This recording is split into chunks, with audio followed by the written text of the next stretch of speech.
30:30, Edgardo Melgar en vivo comienza ya.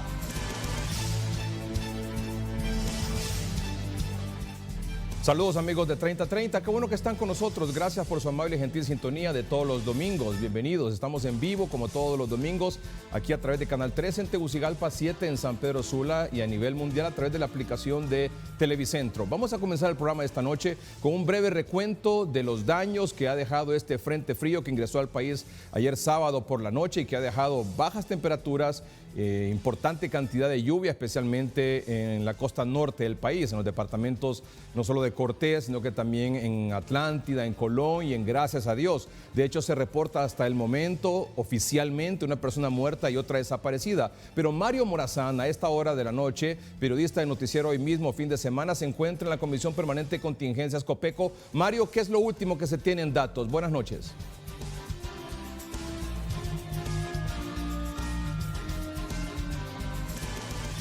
Buenas noches, licenciado Melgar, televidentes de 30:30. Me encuentro con el comisionado Lisandro Rosales, de la Comisión Permanente de Contingencia. Hasta el momento, comisionado, ¿cuántos son los fallecidos producto de este frente frío que impera en el país? Lamentablemente tenemos una persona fallecida, el señor Eddie Appenzeller, que falleció en el naufragio de una embarcación pesquera en la zona de Omoa esta mañana. A pesar de las advertencias que habíamos hecho nosotros cuando emitimos el boletín de alerta ayer, ellos salieron a faenar hoy en la mañana y lamentablemente pereció el señor Appenzeller y 3 personas más fueron, gracias a Dios, rescatadas con vida. También tenemos una persona desaparecida que se encontraba buceando, una señora de nacionalidad canadiense, en el sector de Isla de la Bahía y se encuentra aún desaparecida. Y tenemos 84 personas que están albergadas en la zona de Cuyamel porque sus viviendas se han visto afectadas o amenazadas por la crecida de los ríos del sector y pues de manera preventiva fueron evacuadas para evitar tener algún daño que lamentar o pérdidas de vidas humanas. ¿El nombre de la persona muerta y la desaparecida? La persona fallecida es el señor Eddie Appenzeller, la señora desaparecida es una canadiense de nombre Marianne Lalonde. Eso es lo que tenemos preliminarmente. Esperamos la confirmación de que se continúa y en este momento se mantiene todavía la búsqueda en el sector de Islas de la Bahía. Ella se encontraba buceando y lamentablemente pues se está desaparecida.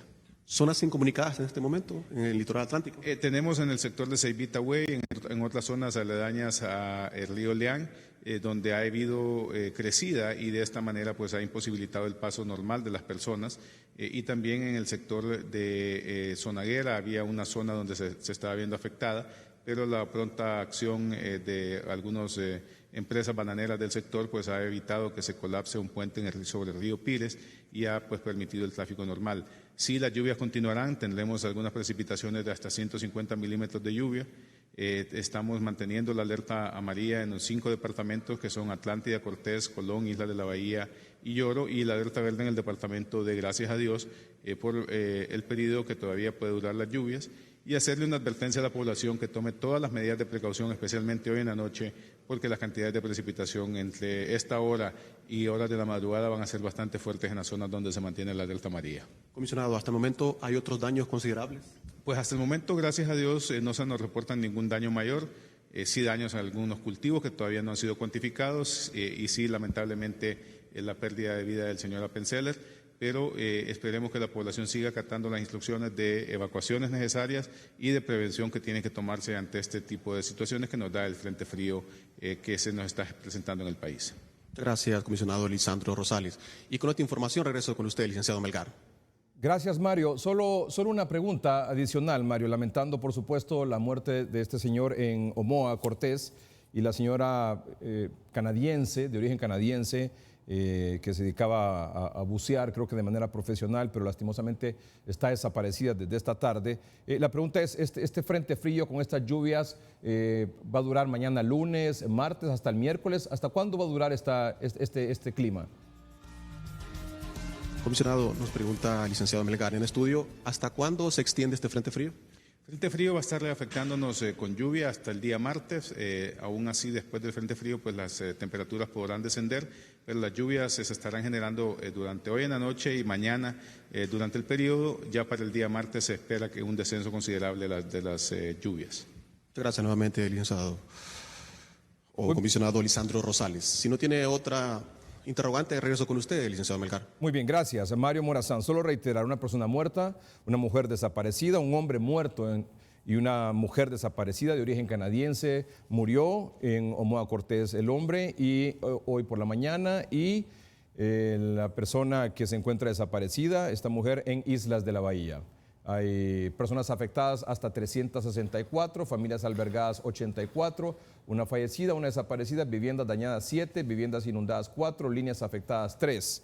Los departamentos con alerta amarilla por 24 horas están Cortés, Atlántida, Colón, Lloro e Islas de la Bahía, y alerta verde el departamento de Gracias a Dios.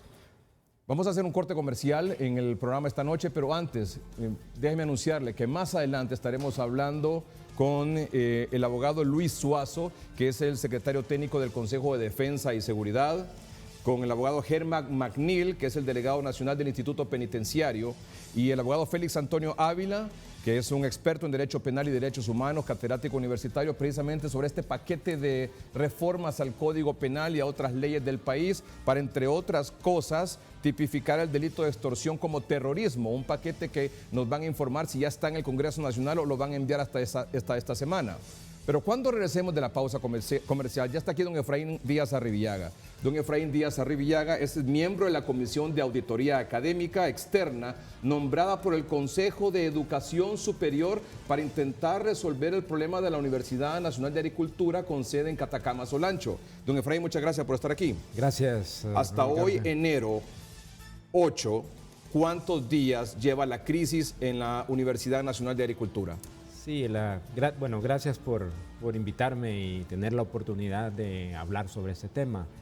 El paro comenzó el 18 de noviembre del año pasado. Bueno, vamos a cumplir casi un mes. Casi más dos, de un casi, pero vamos a cumplir casi 2 meses. Casi cerca de 2 meses de todavía el paro persiste, las instalaciones siguen tomadas por los estudiantes y la situación pues... El paro comenzó el 18 de noviembre. ¿Y la escuela, la universidad sigue tomada por los estudiantes? Sigue tomada por los estudiantes. ¿Y cómo es posible que el rector, Marlon Escoto, haya convocado a clases para mañana si la universidad continúa tomada? No me conteste ahora. Vamos a un corte comercial. Veremos qué es lo que ha dicho don Marlon Escoto en las últimas horas, que decidió renunciar como secretario de Educación para quedarse como rector de la Universidad Nacional de Agricultura. Reintegró a los maestros. El sindicato... ha hablado con ellos y el sindicato ha dicho, al igual que los maestros, que están en contra de esta comisión interventora que ha anunciado el presidente del Congreso Nacional que podría aprobar el Congreso Nacional la semana que comienza hoy domingo. Sobre estos temas vamos a hablar después de la pausa comercial.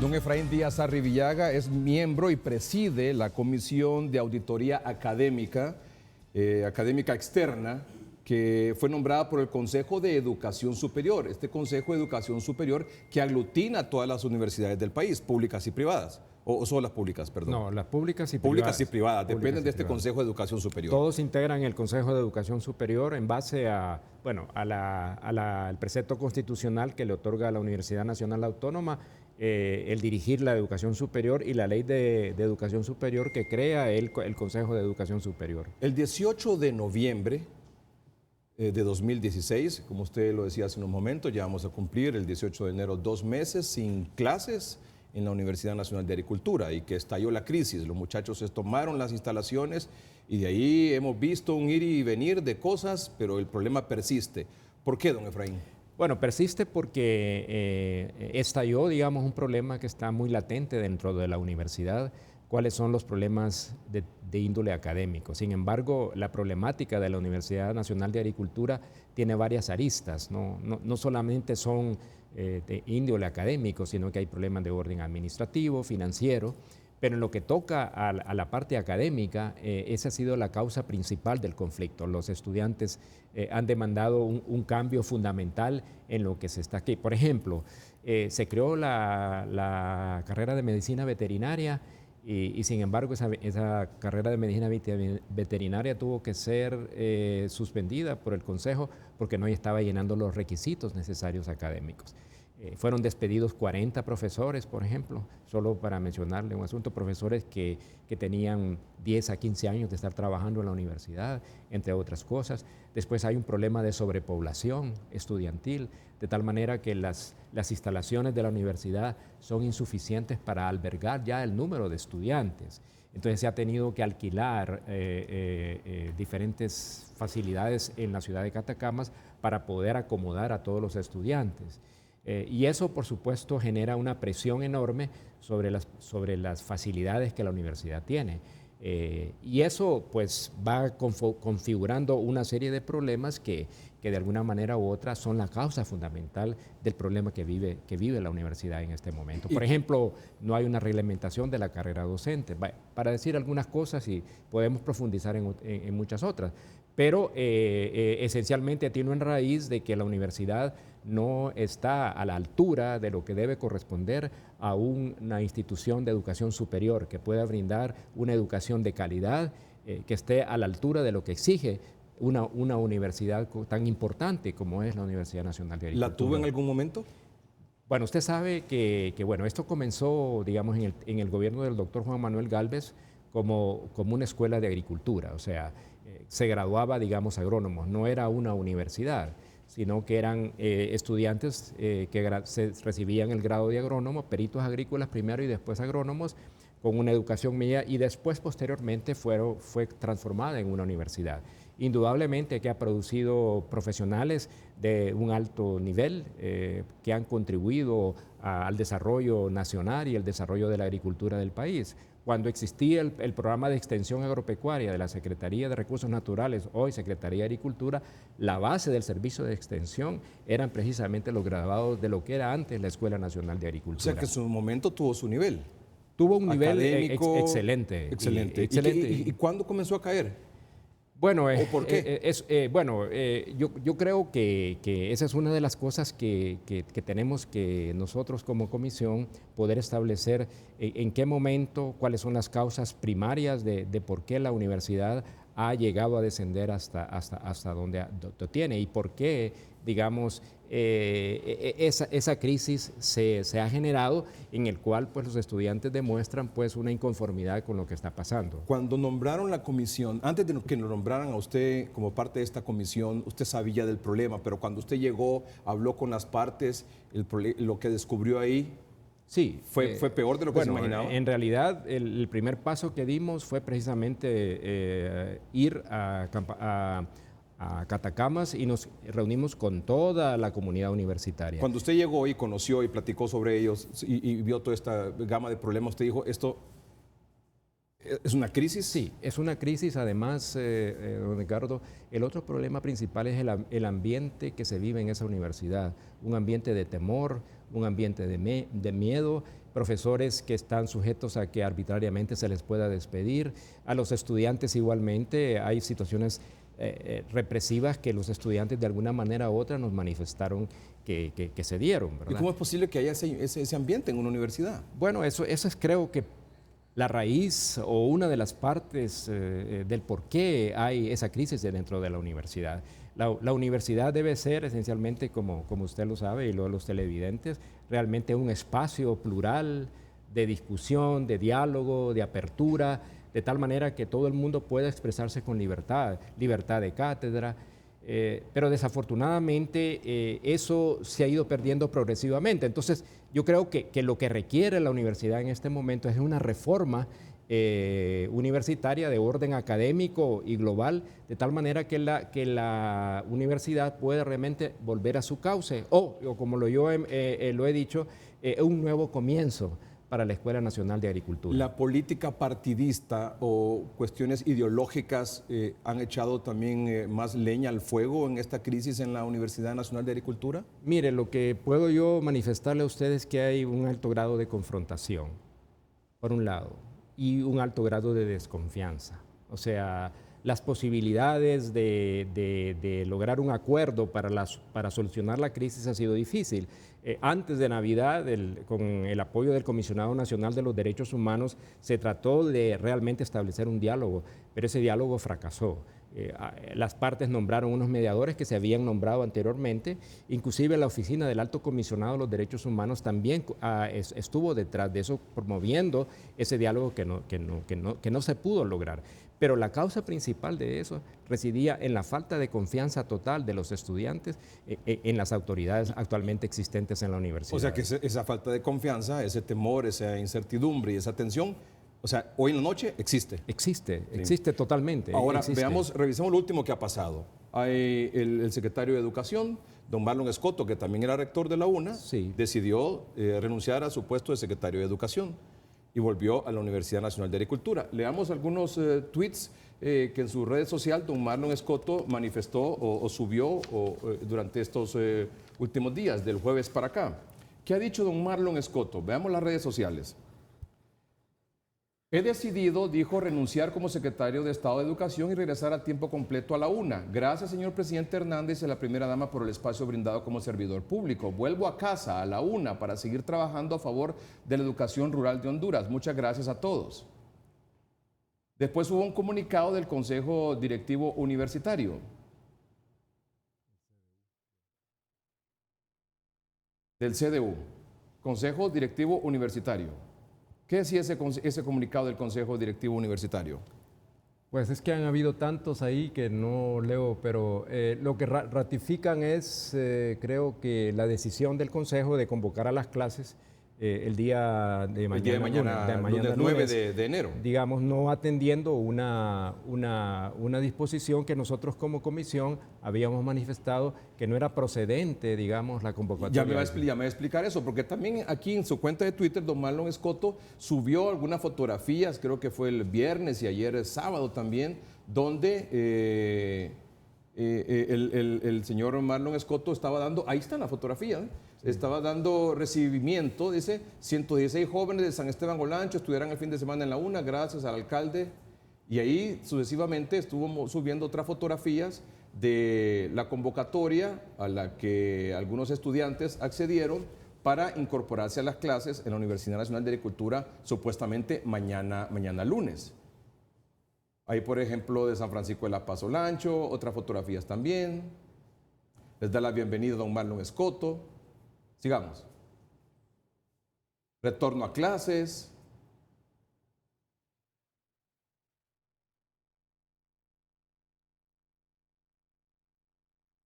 Él convocó, don Marlon Escoto, aún estando en la universidad tomada por los estudiantes, bajo ese clima de tensión y todos los problemas que usted manifiesta, don Marlon Escoto convoca a clases para mañana lunes.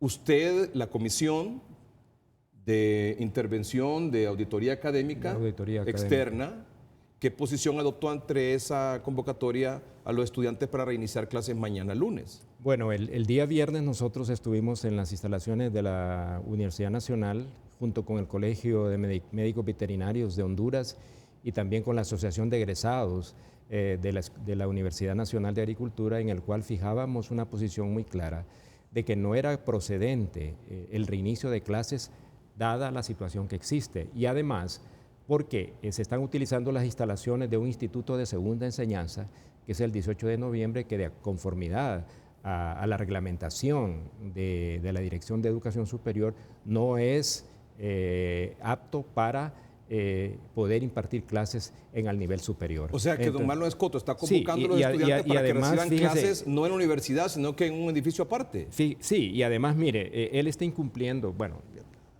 yo creo que he dicho una y otra vez que este problema no debe ser un problema de personas, sino que realmente debe ser un problema de resolver los problemas de una institución tan importante como es la Universidad Nacional de Agricultura.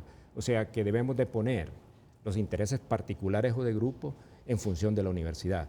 Pero solo quiero leerle a usted lo que el Consejo de Educación Superior decidió, digamos, en el mes de agosto y después ratificó en el mes de octubre, en el cual, entre otras cosas, dice, dejar en suspenso la juramentación como miembro del Consejo de Educación Superior al doctor Marlon Escoto hasta tanto no se culmine el proceso administrativo de impugnación a la elección del rector y en aras de no afectar el normal funcionamiento de la Universidad Nacional de Agricultura. y ahí dice que entonces que se delega en el vicerrector académico las funciones de la rectoría. Y además, dice además, en tanto finaliza el proceso de impugnación, el doctor Marlon Escoto debe abstenerse de realizar cualquier gestión que compete al rector de la Universidad Nacional de Agricultura. O sea, esta es una resolución del Consejo de Educación Superior. Entonces, el problema, Edgardo, ha sido, y los televidentes, es que ha habido una insistencia en desconocer la autoridad del Consejo de Educación Superior y, de alguna manera u otra, la decisión de nombrar la Comisión de Auditoría Académica, que tenemos un mandato muy claro también de parte del Consejo de Educación Superior, en que no estamos ahí para suplantar a la autoridad universitaria que está legítimamente establecida, al contrario, sino que debemos trabajar de manera conjunta. O sea, pero la autoridad ahora mismo de la UNA, reconocida por el Consejo de Educación Superior, es el vicerrector. Es el vicerrector, digamos, académico, rector en funciones. Pero quien está convocando a clases para mañana, quien ahora también, ayer sábado, autorizó que se incorporaran los maestros que habían sido despedidos, claro, es don Marlon Escoto. Sí, que según lo que me acaba de leer usted, él está suspendido de su cargo. Y que digamos, de abstenerse también le manda el Consejo de Educación Superior de hacer cualquier trámite en relación a la UNA. Claro, porque hay un... Entonces, esto es una clara afrenta a la autoridad. Sí, hay una impugnación a su elección como rector de la universidad. Que mientras eso no se resuelva en los tribunales de justicia, entonces será el vicerrector académico, que es el doctor Carlos Ulloa, para que es el que asuma la Pero él no asumió nunca. Pero no ha asumido nunca eso, y entonces se han tomado decisiones unilaterales que lamentablemente lo único que conducen es a aumentar el nivel de conflictividad y de confrontación dentro de la universidad. Fíjese que, por ejemplo, digamos, ese reintegro apresurado de los maestros... ¿Quién los despidió?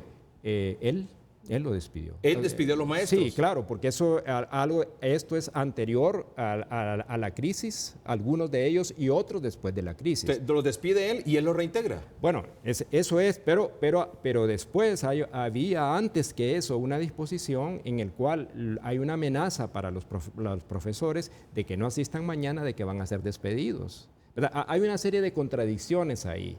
Entonces, ese es el ambiente que yo le señalaba. Y también vi en la cuenta de él de que está reunido con el sindicato de la universidad y que el sindicato ya está en alerta por lo que se supone que va a ocurrir en el Congreso Nacional esta semana, de que van a nombrar una junta interventora. Sí. Como que se ha trincherado él ahí. Bueno, sí. Como le digo, creo que el problema tiene que solucionarse de manera integral, me parece, ¿verdad? Nosotros hemos tratado en lo posible de dialogar, de buscar salidas que pudieran resolver la crisis sobre la buena fe y sobre creando puentes de confianza entre las diferentes partes. Inclusive, en la visita que hicimos, tuvimos una reunión con las autoridades universitarias y le planteamos la inconveniencia, por ejemplo, de realizar la graduación el 30 de noviembre, pero de todas maneras se realizó esa graduación a sabiendas que el único que tiene la facultad para declarar de que esos títulos son válidos es el Consejo de Educación Superior, y que la comisión que fue nombrada es nuestra responsabilidad revisar si todos esos cumplieron con los requisitos de graduación.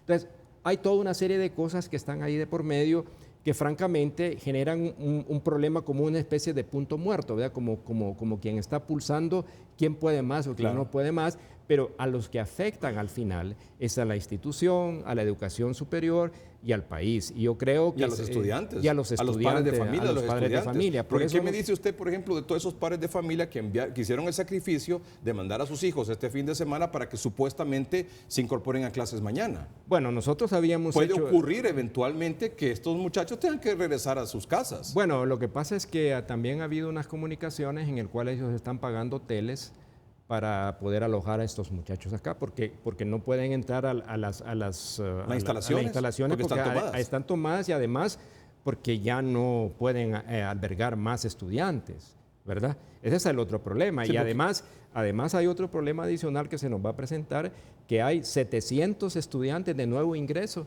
que van a entrar a la universidad. Entonces todo esto es un cúmulo de problemas que habrá que ir resolviendo progresivamente. Por eso la importancia, nosotros siempre hemos manejado el concepto de una comisión de transición, como sucedió en la Universidad Nacional Autónoma de Honduras, antes de iniciarse el proceso de reforma de la universidad, de tal manera de que se pueda manejar el proceso desde el momento en que están tomadas las instalaciones, entregarlas a la autoridad, que hubiera sido la autoridad universitaria, por supuesto, pero como no se puede hacer eso, entonces a la instancia que se pueda entregarle eso, de tal manera que se pueda progresivamente normalizar la situación de la universidad y emprender el proceso de reformas, que es el mandato principal que nosotros tenemos como comisión. ¿Las clases se reanudan mañana en la 1?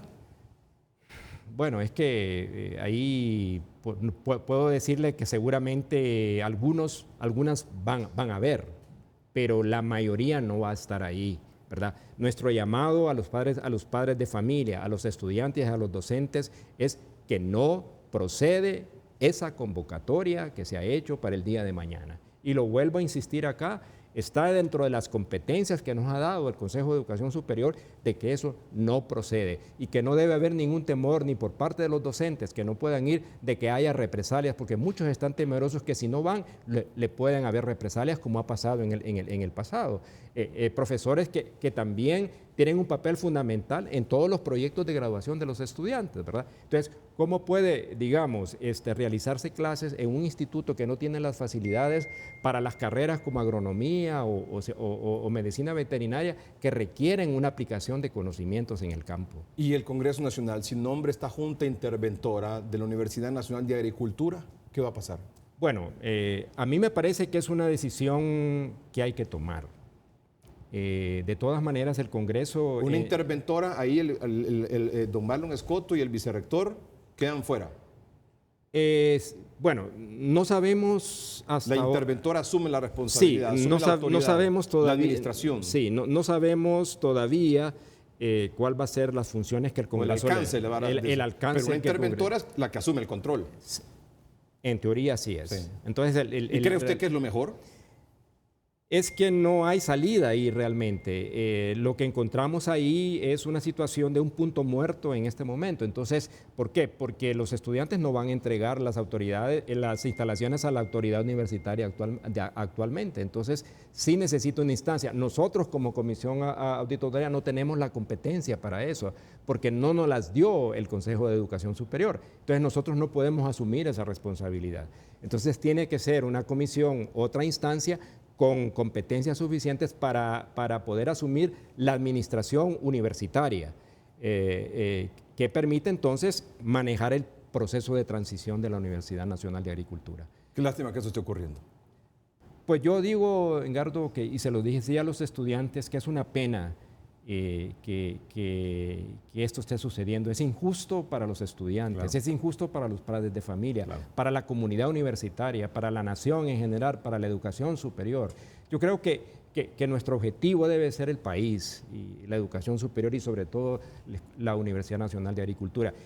Yo quiero reiterar, y gracias por estar en este espacio tan importante, decirles que nuestro compromiso es poder realmente contribuir precisamente con mis otras dos compañeras, ¿no? Es doña Norma Martín de Reyes, que es una doctora en psicología, de una larga experiencia y trayectoria en la Universidad Nacional, e Iris Erazo Tábora, que ha sido vicerrectora académica de la Universidad Pedagógica Nacional, que me acompañan en la Comisión de Auditoría, con una larga experiencia que podemos contribuir precisamente a esa reforma que la universidad necesita en este momento. Don Efraín, muchas gracias. Gracias por aceptar esta invitación y ponernos al tanto de todo lo que está pasando y lo que puede ocurrir eventualmente. Muchas gracias. Gracias. Don Efraín Díaz Arribillaga, miembro de la Comisión de Auditoría Académica Externa, nombrada por el Consejo de Educación Superior para intentar resolver el conflicto en la Universidad Nacional de Agricultura en Catacama, Solancho. Vamos a un corte comercial. El presidente de la República anunció la semana que ha concluido ayer sábado un paquete de reformas que va a enviar el Ejecutivo al Congreso Nacional, reformas en el sentido de, entre otras cosas, que la extorsión, un flagelo que afecta a tanta gente a nivel nacional, sea considerado como terrorismo, entre otras cosas. ¿Qué viable es y si no es tan viable este proyecto y por qué? Después de la pausa comercial.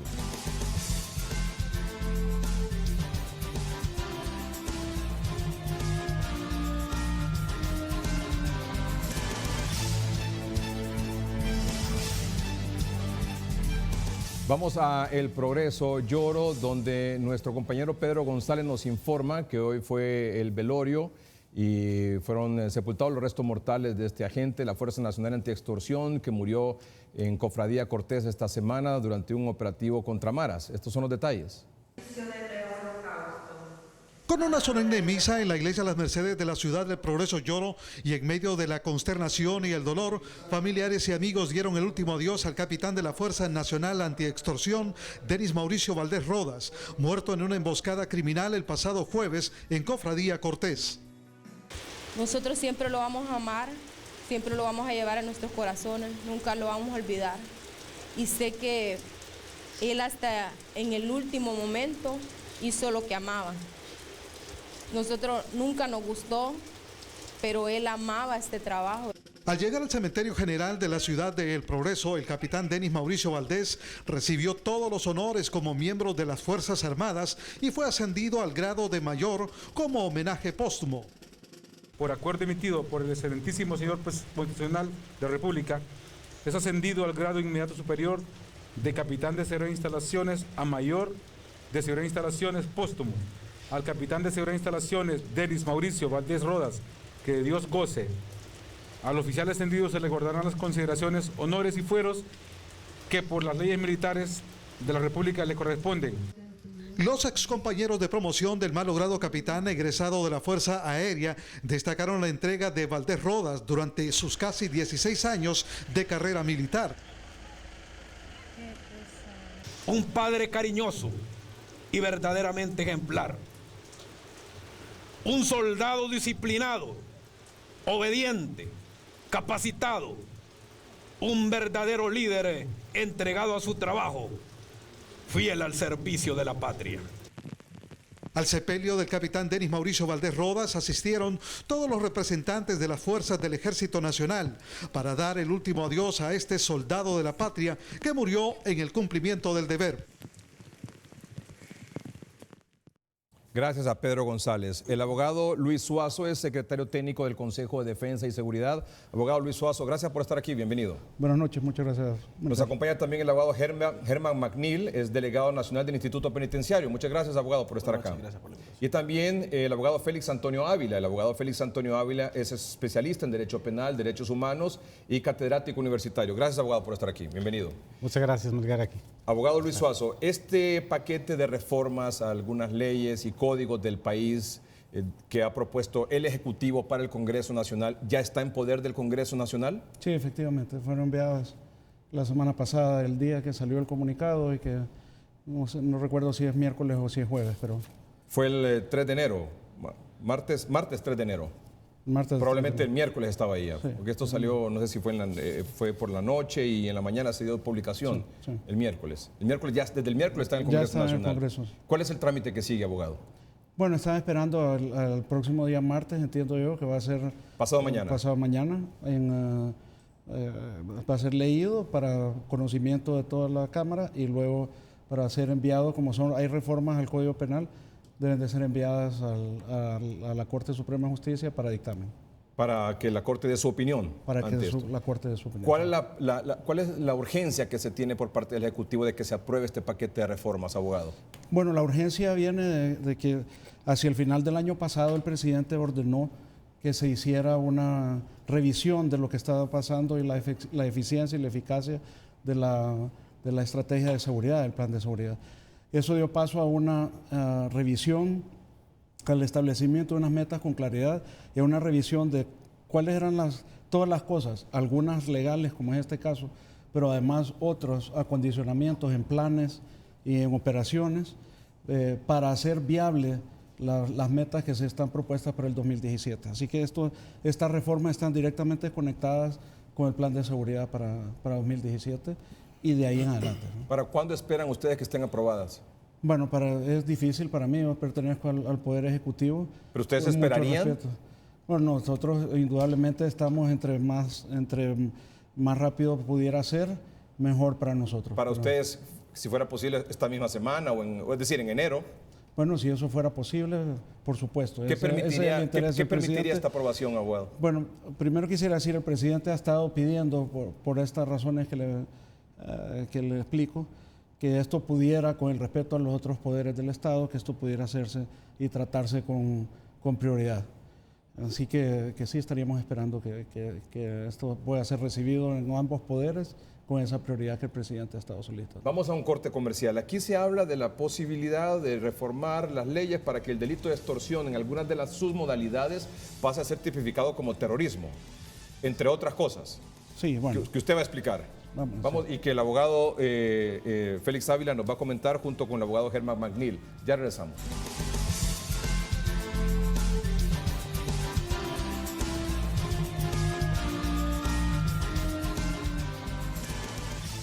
¿Cuál diría usted, abogado Luis Suazo, que es la reforma más importante en el combate a la inseguridad que incluye este paquete de reformas que ya está en el Congreso Nacional?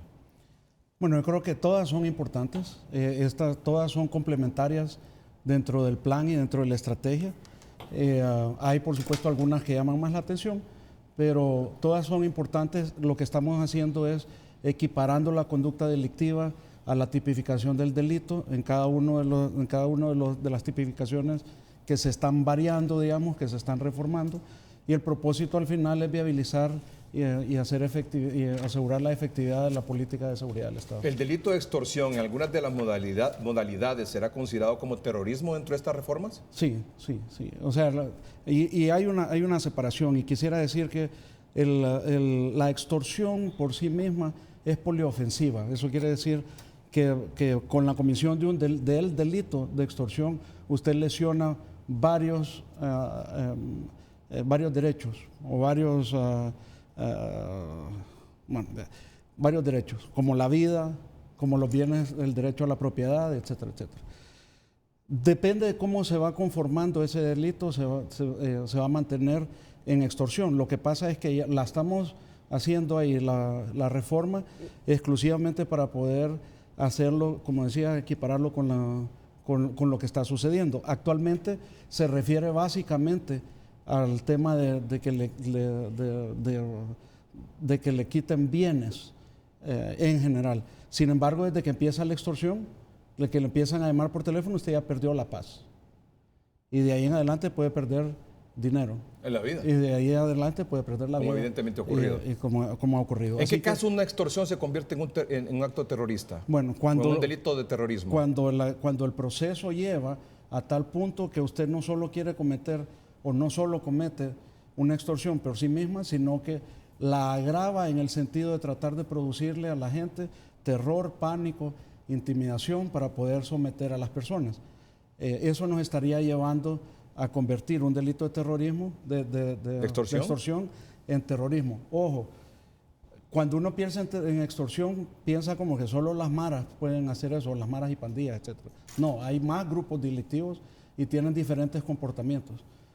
Uno se asocia mucho este proceso en el cual cuando alguien no quiere pagar y para que los demás se den cuenta de que si no pagan les puede suceder algo, al final les cogen una persona y le dan muerte, de forma de aterrorizar a los demás y que todo el mundo siga pagando. Entonces, ese componente en la parte extorsiva estaría llevando al tema del terrorismo, porque lo que está haciendo con eso es intimidar a la gente. Ya no es recogerlo el dinero, que es el propósito fundamental de la extorsión, sino que están intentando algo más, que es producir terror. ¿Cómo lo mira? Bueno, esa específicamente. Bueno, yo quisiera decir que la función del Estado es brindar seguridad, brindar tranquilidad, brindar paz social, y que para eso el Estado obviamente hace uso del ordenamiento jurídico. El ordenamiento jurídico en general es una herramienta para controlar socialmente. Ahora bien, la utilización del derecho penal debe utilizarse como última opción. Generalmente cuando los estados y los gobiernos específicamente hacen uso desmedido del derecho penal, ahí hay un problema, porque pareciera de que las políticas de gobierno, las políticas de seguridad están fallando. Y es normal que estos estados, cuando ven que sus políticas de seguridad fallan, entonces recurren a esta herramienta extrema que es el derecho penal para controlar socialmente. ¿Cuál es el peligro de utilizar demasiado el derecho penal? Obviamente es la violación de los derechos humanos, la violación de los derechos fundamentales. El problema aquí, o mejor dicho, el punto toral aquí con estas últimas medidas es determinar si realmente son adecuadas. No se discute de ninguna manera que el gobierno actual, el presidente de la República, haga lo que corresponde para darnos seguridad, para darnos tranquilidad, para evitar que estas cuestiones estén ocurriendo. La situación es, se está hablando de reformar leyes desde hace mucho tiempo y de hecho, pues, en cuanto se refiere al delito de extorsión, si el problema es que no hay penas, el delito de extorsión tiene una pena enorme. Si hablamos que... 15 a 20 años. 15 a 20 Pero terrorismo hasta 50. Si hablamos de terrorismo, tiene pena hasta 50. Es decir, aquí lo interesante es determinar si merece la pena realmente estar creando más leyes de repente para decirnos que se está haciendo algo. El asunto aquí es la efectividad, que las medidas sean efectivas, porque leyes tenemos. No puede decir el gobierno de ninguna manera que no hay leyes para combatir la criminalidad. Vamos, si a los extorsionadores se les detuviera, si se detuviera a los cabecillas, como dice comúnmente, los autores intelectuales, si se les encarcelara y se les aplicara las penas que está ahí en el Código Penal, yo creo que realmente... ¿Con eso bastaría? Por supuesto, pues. Don Luis Azu. El asunto es que el derecho penal por sí solo, si no hay efectividad, de nada va a servir. Ahora bien, si lo que se quiere es, de alguna u otra manera, demostrar a todos que se está haciendo algo porque se están haciendo leyes, esa es otra cosa.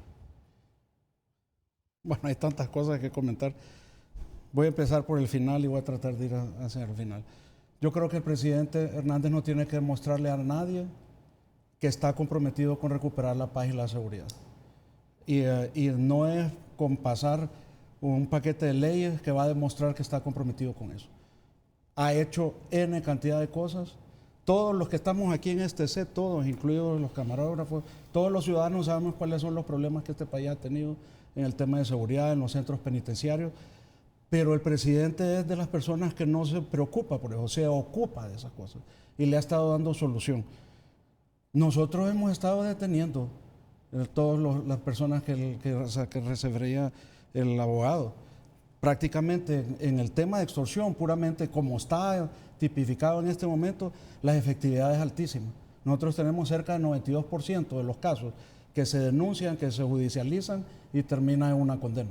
Ahora, hemos estado teniendo, por ejemplo, en el tema de extorsión, problemas de aplicabilidad, donde encontramos que hay jueces que por su condición de independencia y su propio criterio, o hay veces influenciados por otro tipo de intereses, encuentran lagunas. Y entonces tenemos casos donde se presentan al juez el dinero, todo el proceso extorsivo, y hay jueces que han dicho que como actualmente la tipificación dice que es para obtener un beneficio, que como no han usado el dinero, no han obtenido el beneficio y entonces lo dejan en tentativa. Y ese tipo de cosas que lo encontramos en otros temas también, no puede ser.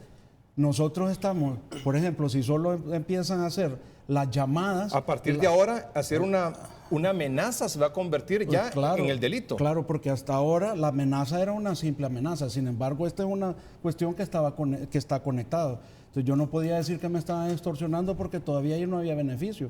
Bajo el proceso que aún con el dinero dicen que no se ha producido el beneficio. Entonces ahora está en la reforma estableciendo que como le quita la paz desde que le empieza a hacer la extorsión, desde que hace la llamada o que manda una carta extorsiva, se configura el ¿abogado? delito. Entonces de ahí en adelante vamos. Bueno, es que yo creo que la situación no es creer que hay que con ley se va a acabar el problema. Sí, no, también. No, claro pero que no, el asunto es con qué manera, con qué delito se va a atacar ciertos hechos que obviamente que están molestando a la sociedad hondureña.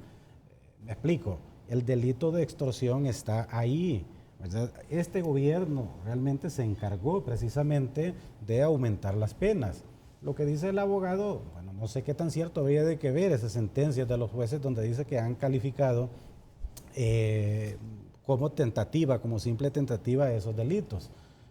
Yo creo que aquí de lo que se trata es que no solo es detener personas y que se diga se detiene personas y que se exhiban, sino que además que el Ministerio Público también presente las pruebas. Porque de lo que yo estoy hablando es que cuando se habla de establecer el derecho penal, es que el derecho penal también requiere una serie de garantías para su debida aplicación. Porque normalmente los gobiernos, y esto pasa en cualquier parte del mundo, Melgar, es decir, cuando no hay una verdadera eficacia, se busca lo más fácil. Luego después, dentro del paquete de medidas, se habla aquí incluso de hacer uso, a mi juicio, de manera muy desmedida de la prueba anticipada. Al final, los juicios se van a convertir en simple y sencillamente en lectura de papeles donde las personas que van a ser sometidas a enjuiciamiento pues no van a saber realmente quiénes son aquellas personas que les acusan, no me refiero a quien le acusa al Ministerio Público, sino que las verdaderas víctimas. Entonces, no se trata aquí de hablar sobre esto porque es oponer nada más, sino de que hacer un análisis serio, ponderado de esto. Obviamente no sabemos cómo va la propuesta de reforma, cómo va a salir la ley al final. El derecho penal obedece a una serie de principios y la base fundamental del derecho penal está en la Constitución, es el respeto de los derechos fundamentales. Sí, bueno, en cuanto a las apreciaciones, ¿verdad?, de nuestro compañero, podemos decir que no es un uso desmedido del derecho penal lo que se está realizando, sino que lo que se está haciendo es llevando lo que es la legislación a la realidad nacional, a la realidad de país. Tenemos que ver qué tipo de delitos es lo que nos está afectando.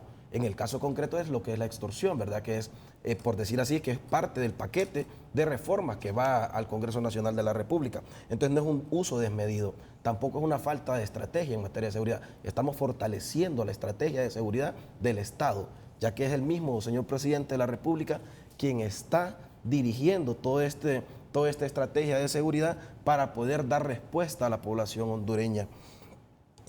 Si bien es cierto, como decía el abogado, muchas veces se ha hablado de reformar la materia penal, de cambiar el Código Penal, de crear nuevas figuras, pero no se había dado.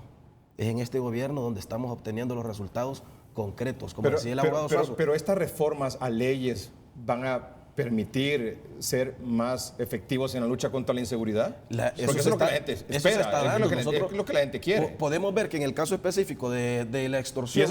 Y ese es su punto también, ¿verdad? Y podemos ver la Fuerza Nacional Antiextorsión, cuántas capturas se han venido dando. El Ministerio Público, cuántos requerimientos fiscales ha presentado contra estas personas.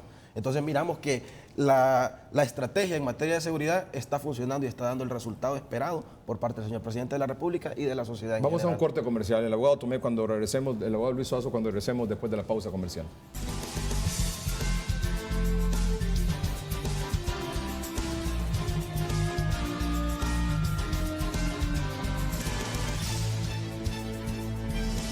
Abogado Luis Tomé, ante el cuestionamiento o la observación en el sentido que leyes tenemos, vamos con más reformas a leyes. El abogado Magnil decía, vamos a adecuar, y usted lo refería también, vamos a adecuar estas leyes, estas sanciones, estos delitos a la forma como están delinquiendo, cómo está actuando el crimen organizado. La gente espera efectividad, que efectivamente esto ayude a contribuir en la seguridad del país. ¿Eso se va a lograr, abogado Tomé? Sí, efectivamente, y le voy a decir una cosa, no es que no estamos teniendo y no estamos haciendo detenciones. Nosotros, aquí tengo el informe donde el año 2016 se detuvieron 528, por ejemplo, solo de miembros de pandillas extorsionando 528. Sin embargo, para principios de diciembre del año pasado, llevamos 725 miembros. ¿Usted cree que tipificando algunas formas de la extorsión como terrorismo va a disminuir la extorsión en el país? Bueno, esperamos que al final empiece a ser esto ejemplificante. ¿Y qué quiero decir con esto? Porque la abogada tenía razón, se han estado haciendo por muchos años y se suben las penas, y etcétera, etcétera, y uno no puede apreciar realmente el resultado de que las penas se endurecen, pero es que las penas realmente no se estaban cumpliendo como se debían de cumplir.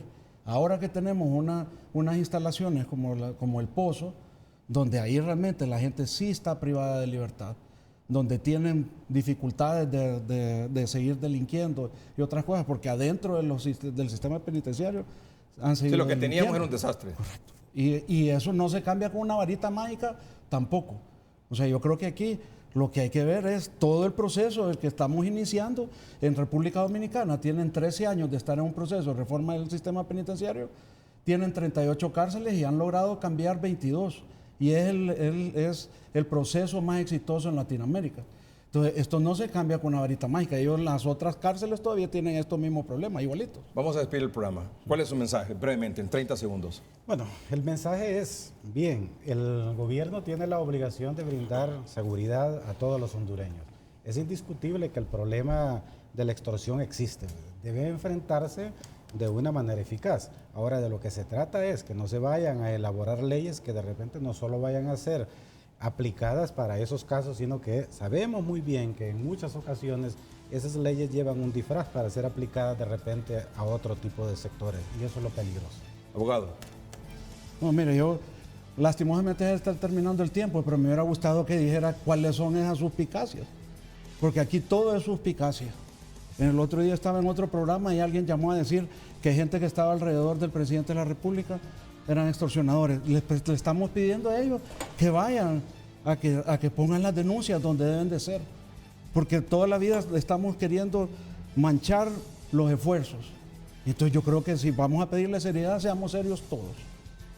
Yo reitero, aquí el presidente Hernández no tiene nada que demostrar. Lo ha demostrado con actos y con resultados. Y las cosas, usted puede ver en Naciones Unidas los reportes de valoración de los primeros 2 años, de los 3 años, y empieza por decir que ha cambiado en 2 años la situación de la seguridad en el país, que quedan retos, y el presidente los reconoce y los asume y los continúa asumiendo con este tipo de acciones. Abogado Suazo, no se preocupe, esta apenas es una calistenia. Cuando esto, no, después sí, de la opinión de la Corte Suprema de Justicia, esto se va a poner caliente en el Congreso Nacional con la opinión de todos los diputados. Así es, no, aquí nos ocupamos, el presidente se ocupa, no se preocupa. Gracias por su atención, buenas noches y que estén bien.